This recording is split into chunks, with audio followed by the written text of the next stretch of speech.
Welcome to another live episode of Marketplace Masters. Marketplace Masters, and this series in particular, is all focused on going deeper into the challenges that Amazon vendors face to lift performance via really practical actions and insights.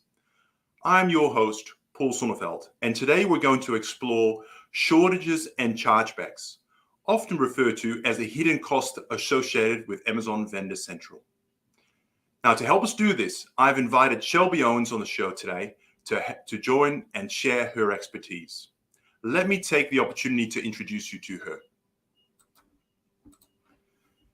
Shelby is the Director of Business Development at Chargeback, a company founded in 2020, focused on Amazon fee management. Her primary focus is growing Chargeback's portfolio of brands, building its affiliate and partner network, and leading product expansion initiatives. Now, Shelby has led the activation of several powerhouse clients, including Fortune 100 companies, and initiated strategic partnerships with over 40 agencies, consultants, and brokers.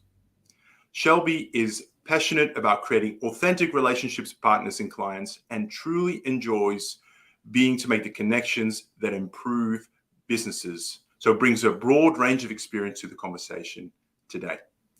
That was a long intro, but so great to have you on the show today, Shelby. Happy to be here. And it was a long intro, but it's all applicable. So thanks for having me. You're most welcome. I know this is a really big topic. I get asked about this all the time. And unfortunately, most of the time, I'm a little bit like a deer in the headlights when it comes to this, I think, very technical topic for Amazon vendors, but also a topic of really great pain and financial deterioration for many vendors. So keen to dive straight into it, and let's just really start with the 1,000 feet here in terms of chargebacks, shortages. I use these terms interchangeably all the time, but I suspect I shouldn't be doing that. So I'd love to just start with, what are chargebacks and what are shortages, and is there a difference? I love it. Yeah, big difference. And you're not alone. I talk to so many vendors all the time, all day long. And, most of them I'll say know the difference, but a lot of them don't. And I think that that's it's intentional on Amazon's end, because lacking transparency sometimes helps with not creating this need to add all of these resources towards solving the problem. So when it comes to chargebacks and shortages, I'll start with chargebacks. Chargebacks, and we'll get into how we manage it, what the nature of the fee is. But chargebacks are non-compliant fees with Amazon. We call this the death by 1,000 cuts here at ChargeGuard. So these are the PO on time accuracy, the ASN accuracy, the no carton package content label. There's over 48 types of chargebacks. And when you think about where these occur, this is really anything having to do with how you prep your product, how you send your product, the ship window, all of those details. That's really specific to the chargebacks. And then shortages, when I say shortages on any call that I'm on, I'm always talking about two things. This is the inventory shortage and it's the pricing shortage. And so the one that's most familiar, or that vendors are most familiar with, is that inventory shortage. And this is the pain point, right? This is where Amazon puts in a PO, the vendors accept it, they ship it, Amazon takes in that product, Amazon pays the invoice in full, but then they take that massive shortage deduction because they say, okay, vendor didn't ship me the full PO. And what the vendors are left to do is scramble and staff up and try to claw back these dollars from Amazon that are rightfully theirs. We do see that more often than not, shortages are erroneous. And the pricing shortages where Amazon pays for a different price than what is actually owed. I say different. I've never seen them pay more. They always pay less in my experience, but difference the key word there. But that when I say shortages, it's those two things. It's purchase quantity and the purchase price variance. Now I'm very familiar with the purchase quantity. That's I guess it's more related to the kind of the shortage even as a word. But in terms of those price driven shortages, how in your experience, is it as common as inventory shortages, or is it sort of far less common? Haven't come across that much. Yeah. Yeah, less common for sure, but still a huge problem. Really great recovery opportunity on them, because it's typically just a misalignment between Amazon and what they think that they owe. But the inventory shortage is definitely the most common, definitely the biggest pain point for vendors. No question, no question. Yeah, yeah, yeah. Um, and what?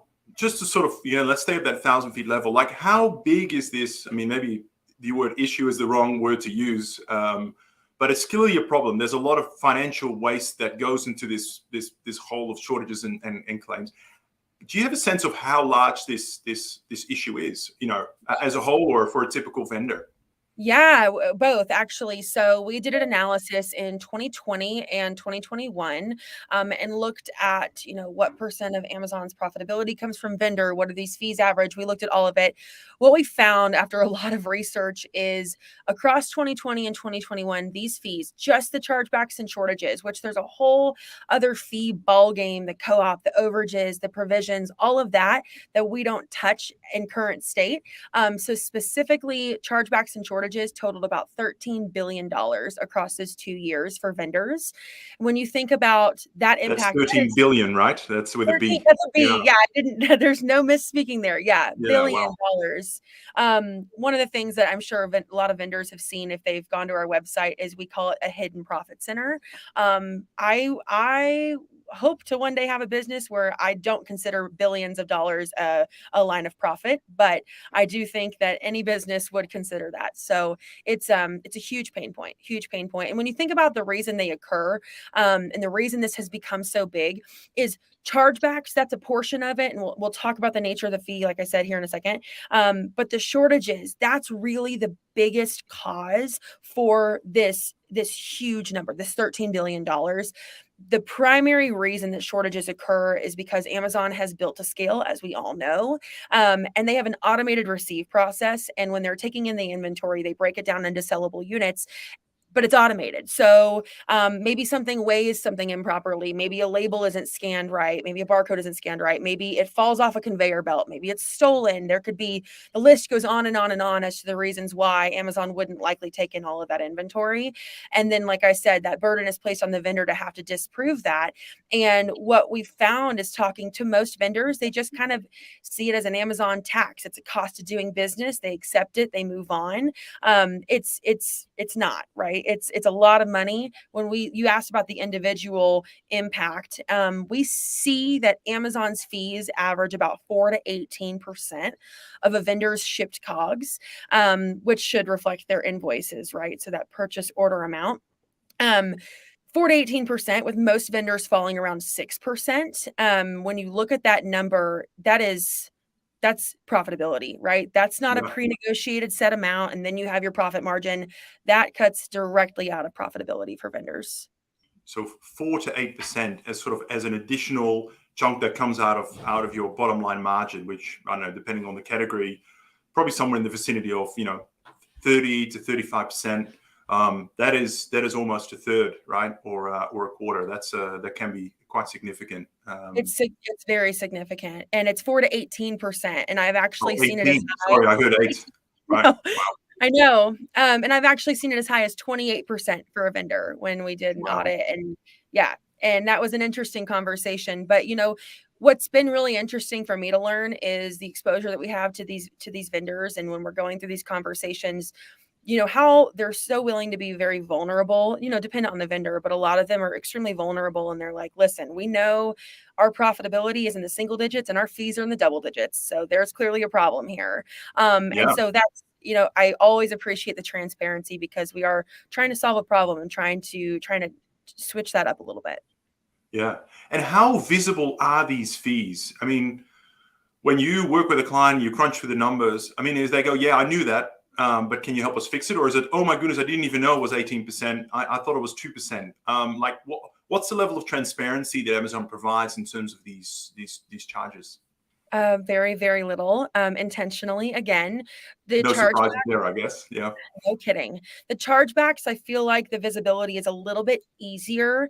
But when you think about the volume of chargebacks, that can be really where it's painful because, it's 85 cents. It is the penalty. It's 3% the cost of the product. It's 10% the cost of the product. But like I said at the beginning, we call it the death by 1,000 cuts. So we've done audits for vendors where they have 300,000 chargebacks in 1 year. And so you don't necessarily have a lack of visibility in Vendor Central to them. You do. It's definitely hard to find them. There's not just a place you can go, show me all my chargebacks, show me the types, but it's definitely easier than the shortages. Shortages are such a nightmare for vendors. And the main reason that I've identified so far is I mentioned a minute ago, when Amazon receipt process takes place, they pay the invoice in full, the agreed upon payment terms, but then they take that massive shortage deduction.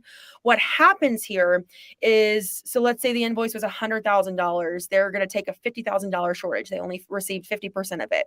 But Amazon has what I always identify as their version of due diligence. They recognize, listen, we're Amazon. We built to scale. We have an automated receive. We understand that. So we're going to have a process where we're going to check our automated receive process and try to find some of that inventory. And that's called their smart match. It's their automated inventory reconciliation system. And that occurs for about 30 to 60 days after the invoice due date. That's on average. So they can still receive after that time and reverse a shortage.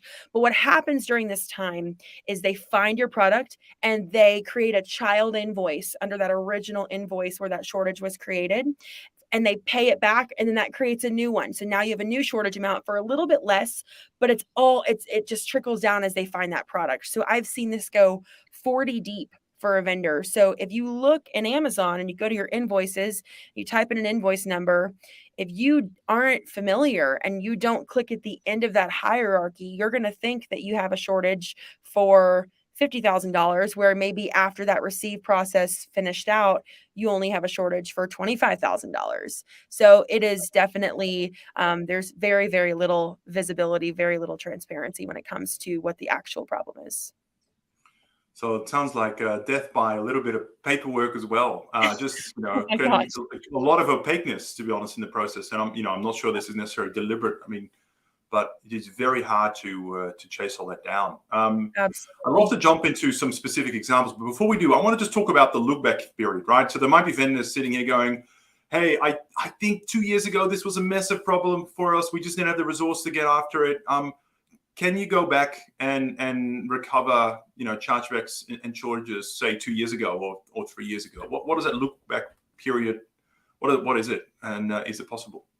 Yeah, I'm glad you asked. And yes, it is. So, what we'd say for our look back period is 5 years on the shortages. So, when we audited a vendor, right now we're doing Q1 2018 all the way up to Q4 2022, even though Q2 just started. So, now that's going to adjust and be more current. So, it's 5 years for the look back period for shortages, and we can actually go back that far. We don't typically go further than that. We do have data further than that, dependent on the vendor. But we cut it off at 5 years just because of, it's just better for the negotiations. It's better for the relationship with Amazon, all of those things. For chargebacks, and I will say on shortages, you don't have a time limit for disputing them. You don't have, the 3 strikes and you're out policy that you do for chargebacks. So we can go back that full 5 years and initiate the disputes without that time sensitive window. For chargebacks, it's different. So chargebacks, we only show, I reference our audit a lot, which we'll talk about that here in a little bit, but for the audit, we only show 1 year of the chargebacks, but the main reason is because you only have 30 days to dispute a chargeback. And if you don't, it becomes lost opportunity is what we identify it as. We want to show that lost opportunity for 1 year to get them an idea of what has, been disputed and denied. What have we never disputed? So what is now Amazon holding on to? However, with proactive management, with initiating those disputes, with better visibility, what would we have been able to avoid? But chargebacks are an extremely proactive approach. So not typically look back period. I'll say that with an asterisk in certain situations. And my operations team is gonna be like, "Why did you say that? That's a secret." But in certain situations, you have a little bit of flexibility on that. But for the most part, we like to set expectations for more of an ongoing approach within 30 days initiating that dispute. So let me just sure I get this right. So shortbacks, shorter time period, typically 30 days. shortages are much longer, multi-year period. And Yep. typically the dollar amounts tend to be much more significant on the shortages, depending on obviously the vendor. Just Yeah, make sure I got that right. Yeah. absolutely. Yeah, Right. and that's a good point you bring that up, dependent on the vendor. It's definitely dependent on the vendor. And I said I was going to mention the root cause. More often than not with shortages, Amazon's at fault, right? So that's, what is really in your control there? Not a whole lot. There's things you can do, which then takes me to the chargeback side. More often than not with chargebacks, the vendor is at fault. And so now it's opposite than the shortage where Amazon was at fault. Now the vendor's at fault. I won't say every time. We definitely see erroneous chargebacks, but they're not as common. And so you have a lot of opportunity for mitigation. You have a lot of opportunity for diving into the root cause analysis and trying to become as compliant as possible with Amazon. When you're able to do that on the chargebacks, those non-compliant fees, you're going to see a direct correlation to your shortages and likely a reduction there as well when you're able to clean up both sides. But that's a little bit about the nature of the fees. So I'm glad you bring that up because the breakdown, it's one of the things we show in the audit is what percent is dedicated towards chargebacks, what's coming from shortages. That is all really contingent on what is the vendor currently doing. And I also will say, not to go too much into this, but some vendors are intentionally taking on chargebacks because they've done, a cost analysis and they say, okay, for us right now in current state to own prep on this item, it's going to cost us $1.25. Whereas if we let Amazon do it, the cost for them to own the prep is 85 cents. Okay, makes sense. So that's an intentional chargeback. That's not very common, but we have come across quite a few vendors that do that. And as they grow, I think that cost becomes less and less. It makes sense less and less. They end up being like, okay, we need to figure something out here. But that's, all of that plays into the breakdown for sure. Well, that is such an interesting angle, right? Because it is, at the end of the day, I guess, it's all about, are you making the right business decisions? Because, complying to Amazon's, standards in terms of, receiving, labeling and all that can be quite a step up versus your existing practices. Yeah. And therefore, at least in the short term, it might just be easy to say, hey, I can do this for $1.50 and pay someone in my warehouse to do this, with the risk that things still go wrong, or I can just essentially outsource this to Amazon for 75 cents or whatever the number is. So that's a really interesting perspective. It is. And I've learned a lot from vendors too when it comes to, one of the things that I was on a call the other day and they were experiencing a lot of different compliance regulations dependent on the retailer. And that was interesting too. And so from what they said, now this is just one exposure to one vendor. I know everybody might have a different opinion. From what they said in their experience is that a lot of the other retailers are all aligned somewhat. Of course they have a specific product type, but somewhat, whereas Amazon was so different for their prep requirements. And so they're like, it's not going to make sense for us to do that because then we'd have to shift all of these other retailers where we're doing it right in current state. So that's always interesting too. Yeah, awesome. Just want to sort of point out to our audience, I'm seeing a number of questions flow in, which is fantastic. Just want to say we will get to your Q. We have a Q&A section coming up in about 10 minutes, and we'll go through some of your questions. So if you do want to ask Shelby questions, she's far more likely to give you a good answer than I am. Please put them in the LinkedIn comments, and we'll tackle them in about 5 to 10 minutes or so. Now, Shelby, I wanted to just get onto much more some of the specifics. I know you guys do a lot of audit, you work with a lot of clients, so there is some value for me to extract from you on that front. First question really is, so let's talk about the chargebacks. When you see an audit, what are the top 3, top 4 common types of chargebacks that you encounter? What's always at the top of the list? And, what tends to be the cause of those? So, I'd love to get a few examples. Yeah, no, that's a good question. So, again, I can give you an average for what I see, but it really does come down to what is the vendor doing specifically. I have this conversation with vendors a lot because they have the same curiosity, how does this compare? Well, it really comes down to what you're doing. But The leading drivers that I typically see, PO on time accuracy, no question. And there's 3 subtypes of that. There's not on time, not filled, and down confirmed. And 2 of them are 3% the cost of the product. That's the penalty. One of them is 10% the cost of the product. The root causes just vary based on that subtype.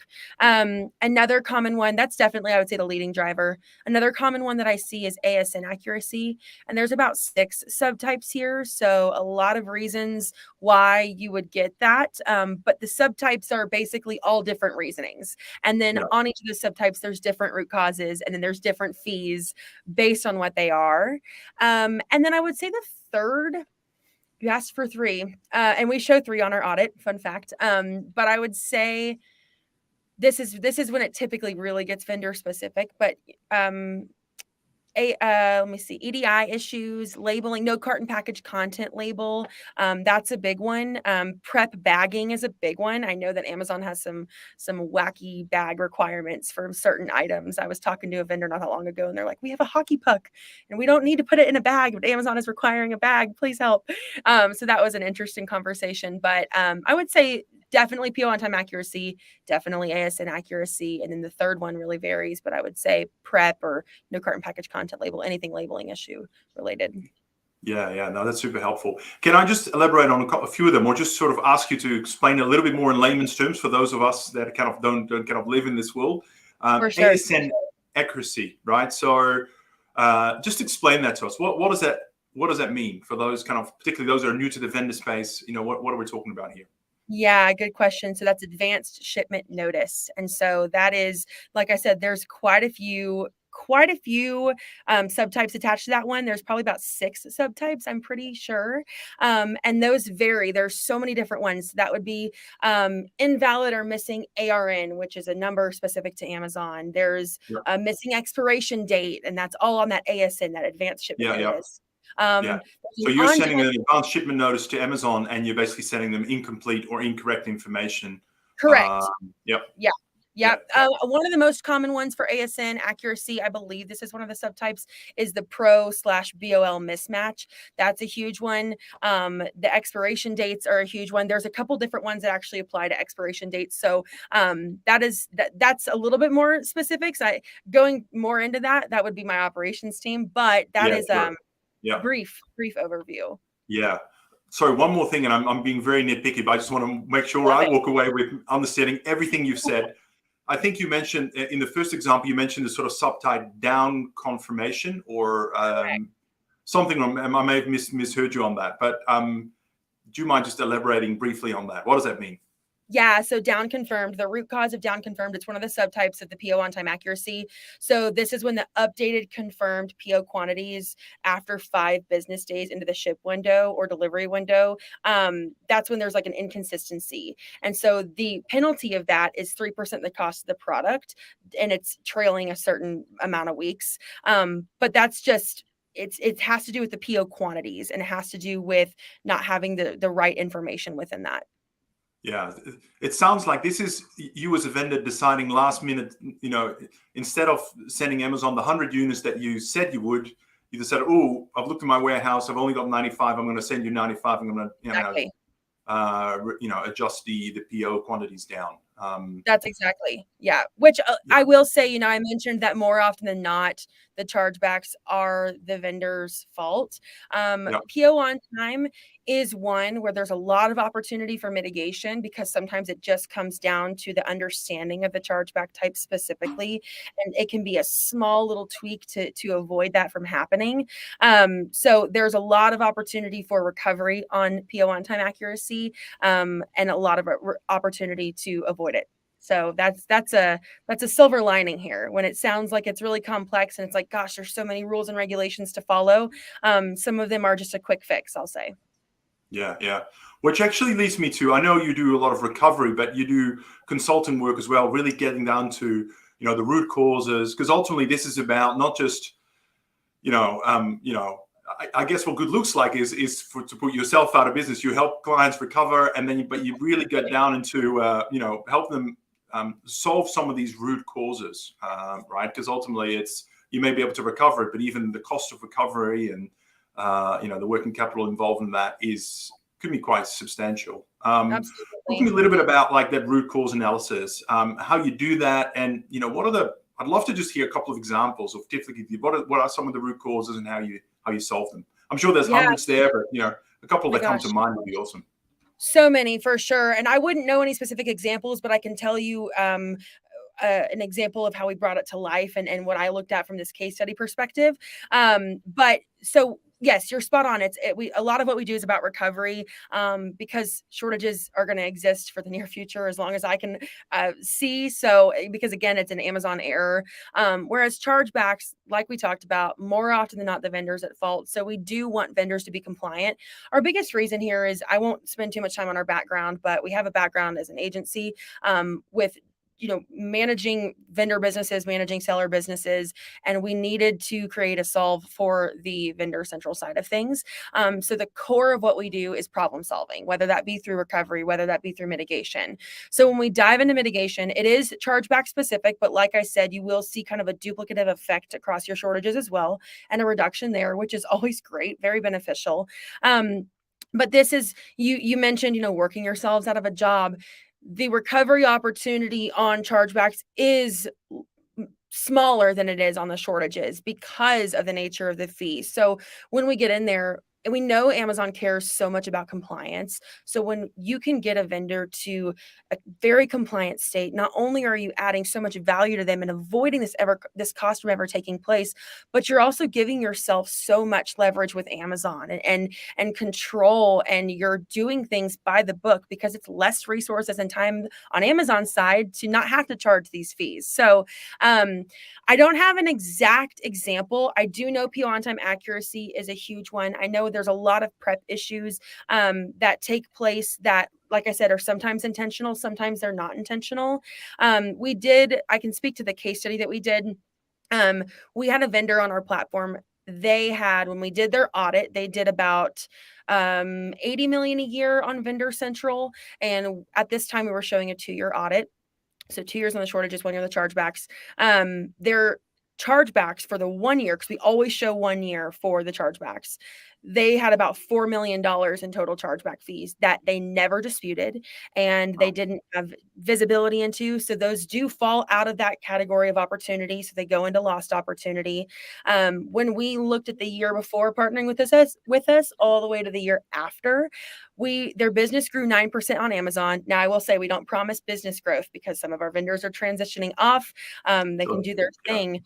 But my reason for saying that is because what our narrative is most of the time is, when we're going through our sales process, your business is going to grow and so are your fees. So have proactive management.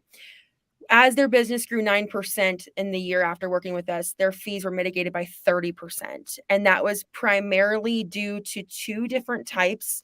I believe the types were, one of them was prep, and one of them, I believe, was PO on time accuracy. And so lots of opportunity, and the prep was bagging. So again, lots of opportunity for that mitigation and a lot of avoidance for sure for them. 30%, and like I said, their business did about 80 million a year. So it was a lot over $1 million. I can guarantee that was avoided and it was a really good turnout for them. Yeah, no, that's amazing. That's a great story. And I'm sure there's lots of these stories out there, or potential stories, I should say. Yes, there you go. I like that. So we've got a couple of audience questions. If you do have a question and you want to pop it in there, feel free to do that. We'll try and do our best to answer it. But let's start off. We had a few people sending questions even before the start today. So I've got one here.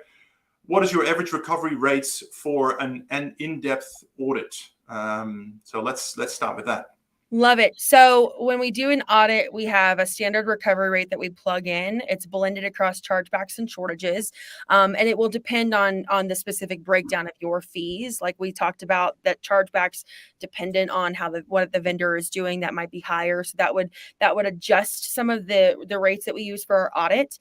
But our standard recovery rate, when we go back or when we dive into account and start recoveries, we say about 70%. And that's also blended across chargebacks and shortages. And that's just our average. shortage. So we have a couple different processes for shortage recovery. So on the more initial disputes, it's a little bit lower, but it's faster. Whereas the longer we get into the process, the longer it takes, that higher that recovery. But again, it's a longer process. And then on chargebacks, it really just depends on compliance. But that would be the lower end of that 70%, adding to that average. Yeah, great. All right, moving on. We've got a question here, came in via LinkedIn from Tina. I'll just put it on the screen here. What backup documentation / proof do vendors need to provide you to pursue recuperation of Amazon fees and chargebacks? Awesome question. I get asked this question every single time I'm talking to a vendor. So it's definitely expected. So when you think about the proof, chargebacks, when we go through our onboarding process, we have a couple different onboarding meetings. We'll go into shortages specifically, and we'll go into chargeback specifically. During that onboarding process, prior to those meetings, our client success team will reach out and gather some documentation based on your top 5 to 10 offenders. So that is, we need pictures of your labels if there's labeling issues. We want to see you if you have a carton compliance chargeback type. We'll want to see your carton. We'll want to see it open face. We'll want to see it prepped, closed, etc. And that's just kind of a one-time gathering of evidence that we'll use for future disputes.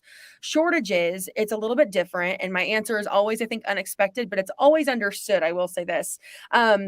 We use information that we pull directly out of Amazon for our shortage disputes. A lot of people ask, what about proof of delivery, bill of lading? This is a pain point for vendors, but Amazon does not use proof of delivery or bill of lading, regardless if you're prepaid or collect, which is when those are associated, for proof for shortages. And the main reason is because they only claim ownership over your product the second that receive process starts, regardless how it gets to their warehouse. And again, that can be very frustrating, especially if you're collect and you're not using your own freight, you're using Amazon's. You're like, I signed it, it's not mine anymore. Technically, in Amazon's eyes, it is considered yours up until that receive process starts. And this is something we figured out through our disputing efforts, but then Amazon validated this. I don't know where I saw it, but it was like an Amazon Q&A or an FAQ, and they answered that no, they don't see proof of delivery or bill of lading as valid proof. So we get creative and we pulled information directly out of Amazon to combat the shortages.